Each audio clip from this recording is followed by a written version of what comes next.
खेतीपातीहरू अर्ग्यानिक एकदम। कुखुराहरू चाहिँ यहाँ हुन्छ, फेरि खोर्सिन आउँछ यिनीहरू चाहिँ।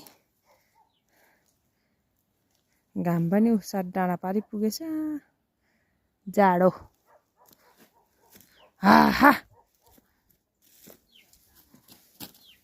हा खेद्नुपर्छ उता खोर्सिन्छ।